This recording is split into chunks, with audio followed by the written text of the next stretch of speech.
Someone tried to kill Donald Trump. Let's unpack what the hell just happened. So, over the weekend, Donald Trump gave a very big rally in Butler, Pennsylvania. And big rally, he's giving a big presentation. He's talking about illegal immigrants and how it's all Biden's fault. And he's going off with his normal talking points. And all of a sudden, he grabs his ear out of shock. And he's confused. And he falls down to the ground, and the people in the crowd look scared. And before you know it, Secret Service jumps on him, basically has a body shield around him, and walks him off the stage. He gets up and he starts chanting "fight, fight" with his fist up in the air after the Secret Service neutralized the threat. What was your first reaction to this? It's crazy that this is happening. Yeah. It's crazy that I'm witnessing this.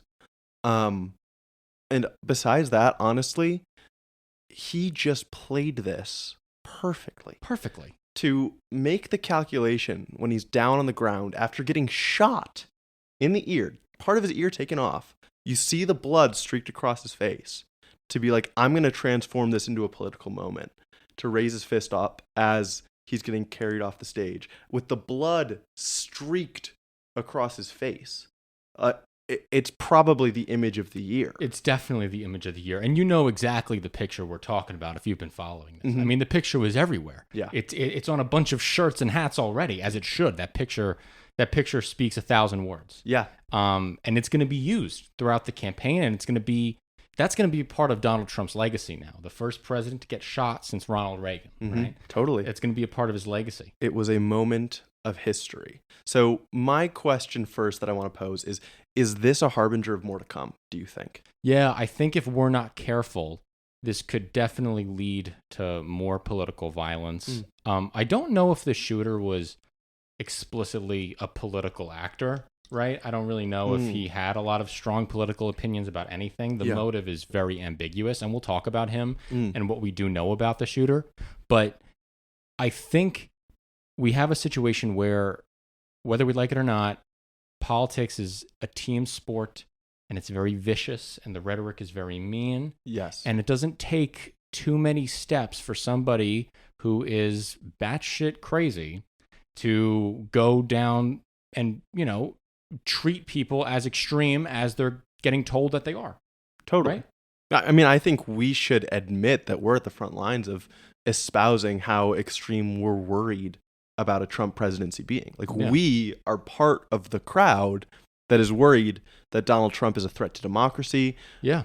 And many more things downstream of that, or that seem less important, but still important to us at least. Mm-hmm. We, along with every other political commentator on both sides of the aisle, see this as a huge inflection point, right? And so all of the messaging that is being sent is like, this election is existential. Everything that's happening now is going to change the direction the country goes.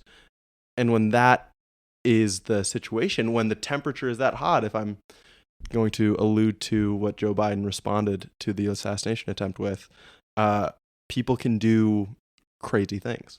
And what's difficult is I do believe Donald Trump is a threat to democracy. Exactly. I do believe his policies would be terrible for climate change and be extremely damaging to the long-term health of the planet. Yeah. I do believe that his economic plan would put us in a terrible fiscal position over the next decade. Mm-hmm. I do think there is a lot of credible threats that come with a Trump presidency. And, we as a country need to be able to voice those concerns and voice that and not be worried about crazy guys taking it the wrong way. And Biden did say something I liked a lot with his speech. He says he wants to beat Trump at the ballot box, not with bullets. And that's exactly my same line of reasoning, right? I think you should be able to be as aggressive and, call them out as they want, but never endorse violence under any circumstance, I kind of like that take because it views the political violence as almost in opposition to our freedom of speech. Yeah. If political violence suddenly becomes on the table, or more people see it as something that's viable, then suddenly we're all going to be, our freedom of speech is going to be in much more danger. Sure. Because then everyone has to think, what could my words inspire someone to do, right? And so that would probably be the worst thing that could happen to our country, even compared to a Trump presidency. Sure. Right. So it's interesting, and it is really hard. But the question, so like you're saying, we're already in this really hot moment, hot political environment, hot media environment, as far as what people are saying back and forth. Biden called for us to turn down the temperature. Yeah. Even though, of course, his campaign has been a huge player in who has been accusing the extremism of the Trump campaign and Trump's former presidency. Do you think we can turn down the temperature? No. You're saying you don't want to. No. I don't want to either. I want to be able to speak honestly about how worried I am. I don't think a lot of this falls on Biden's or the Democrats' heads, to be honest with you. When Paul Pelosi got his head bashed in by a hammer, Trump made fun of him. And the first thing that happens with Democrats is that we all come out and say how horrible and tragic it is. But you go on Fox News and you got people making fun of, you got Trump Jr. posting pictures of, Paul Pelosi's Halloween costume with a hammer and a pair of underwear, alluding to the guy who smashed Paul Pelosi's head in. I don't think it's on Democrats to turn down the temperature. Interesting. I don't think it is. I think Donald Trump raised the temperature and bad stuff happened. I don't think that there's any level that Democrats could. There's no way for Democrats to turn that dial, because if we try to turn it down, Republicans won't follow us. Okay. That's it. What do you make of Trump later in his first remarks after the assassination attempt, calling for unity? Do you think that hurts your argument at all? No, not at all. No, not even slightly. I think he has to talk about unity. Sure. Like every president has to talk about unity. It's just a good political move. Yeah, every president talks about unity at every speech, right? But, actions speak louder than words. Your behavior is a language. Yeah. And Trump's behavior is not about unity, calls his political opponents vermin, that's not being replicated. Yeah. I agree. On the other side, right? Yeah. Trump is clearly a more divisive figure than Biden, or I think than at least the majority of Democrats. I mean, Biden is a candidate and a president who's tried to work across the aisle much more than I think any other president, at least in the 21st century. Yeah. I mean, and Obama tried, but he wasn't as successful. True. I want to try to talk about the shooter himself. Okay. Because we're talking about the temperature and the political rhetoric surrounding the Trump assassination attempt.